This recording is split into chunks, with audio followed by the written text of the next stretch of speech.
Allez, une petite astuce, un petit chargeur induction invisible. C'est pratique quand tu regardes la télé. Pas besoin de chercher des chargeurs, des fils, etc. Donc pour commencer, j'ai fait un caisson en placo. Donc là, il va falloir que je fasse les règles.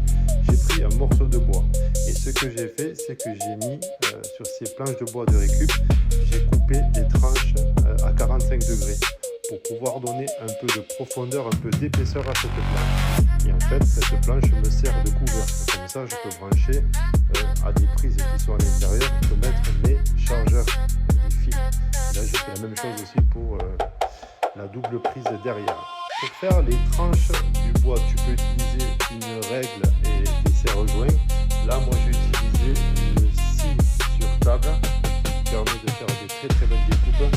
Pour les imperfections, j'ai prévu de mettre du ceinture bois, couleur bois clair. Je vais poncer le tout, je vais mettre une couche de vernis et je vais mettre le petit adhésif MagSafe pour avoir l'emplacement pour le chargeur induction.